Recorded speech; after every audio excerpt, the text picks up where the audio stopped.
খবৰটো শুনি ভাল লাগিল যে যিসকল সন্দেহযুক্ত বাংলাদেশী বুলি কৈ ভাৰতৰ সিপাৰে তেওঁলোকে নো মেন্স লেণ্ডত থৈ আহিছিলে বাংলাদেশৰ তেওঁলোকক উভতাই দিয়া হৈছে বাংলাদেশৰ পৰা আৰু ভাৰতলৈ ঘূৰি আহিছে আৰু বিভিন্ন সংবাদ মাধ্যমৰ জৰিয়তে জানিব পাৰিছোঁ যে খাইৰুল ইছলাম নামৰ শিক্ষকগৰাকী আৰম্ভ কৰি বিভিন্নজনক তেওঁলোকৰ ঘৰলৈ যাব দিয়া হৈছে আৰু সেইকাৰণে ভাল লাগিছে যে আজি ন্যায়ৰ জয় হৈছে আজি সত্য গণতন্ত্ৰ প্ৰতিষ্ঠা হৈছে আজি ভাৰতবৰ্ষৰ সংবিধানৰ জয় হৈছে গৃহ বিভাগে এনেকুৱা ধৰণৰ কাম কৰিব নালাগিছিলে কিছুমান ব্যক্তিৰ গোচৰ চলি আছে আৰু 1971 চনৰ 25 মাৰ্চৰ পূৰ্বৰ সকলো নথি পত্ৰ তেওঁলোকৰ আছিল তেওঁলোকৰ সম্পূৰ্ণৰূপে ভাৰতীয় নথি পত্ৰ থকাৰ পিছতো ভাৰতত জন্মগ্ৰহণ কৰাৰ পিছতো একমাত্ৰ মুছলমান হোৱাৰ কাৰণে তেওঁলোকক বাংলাদেশী বুলি শাৰীৰিক অত্যাচাৰ চলোৱা হ'ল মানসিক অত্যাচাৰ চলোৱা হ'ল আনকি তেওঁলোকৰ যি আত্মমৰ্যাদা মান মৰ্যাদা এইবোৰত তেওঁলোকে চৰকাৰে হাত দিলে তেওঁলোকৰ সীমান্ত যি বিভাগ আছে আৰক্ষী বিভাগ আছে এই বিভাগে দিলে মানুহৰ আত্মমৰ্যাদালৈ খেলাৰ কাৰো অধিকাৰ নাই মানুহৰ আত্মসন্মানলৈ খেলাৰ কাৰো অধিকাৰ নাই আজি আপোনালোকে লাজ পাইছেনে নাই আজি লাজ পাব লাগে আপোনালোকে যে ভাৰতবৰ্ষত আইন ব্যৱস্থা আছে সত্য বোলা এটা বস্তু আছে ন্যায় বোলা এটা বস্তু আছে আৰু ন্যায়ৰ জয় সদায় হয়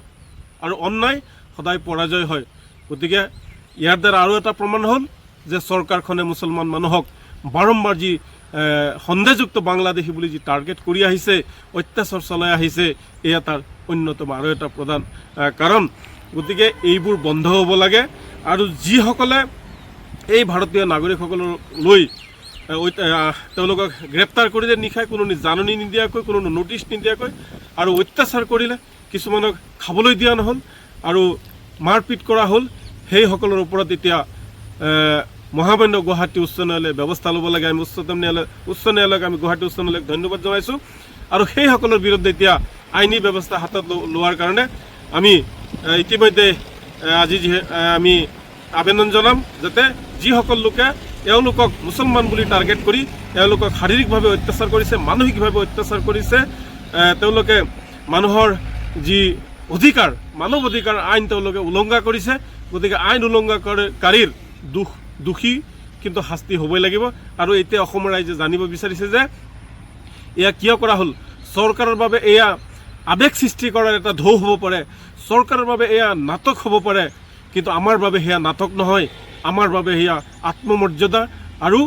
ন্যায়ৰ কথা ইয়াত জড়িত হৈ আছে গতিকে অন্যায় বন্ধ কৰিবলৈ আমি গৃহ বিভাগক আমি আহ্বান জনাইছোঁ মানুহৰ জীৱনলৈ এনেকুৱা ধৰণৰ খেল খেলিব নালাগে আপোনালোকে কাৰ জৰিয়তে এটা সম্প্ৰদায়ক আচল বাংলাদেশীক কাৰ জৰিয়তে আপোনালোকে আচল বাংলাদেশীক আপোনালোকে ৰক্ষণাবেক্ষণ দিছে আৰু যিসকল ভাৰতীয় মুছলমান তেওঁলোকক আপোনালোকে শাস্তি কৰিছে গতিকে এইবোৰ বন্ধ কৰিবলৈ দাবী জনাইছোঁ আকৌ কৈছোঁ আজি ন্যায়ৰ জয় হৈছে আৰু ন্যায়ৰ জয় হৈ থাকিব অন্যায় সদায় পৰাজয় হ'ব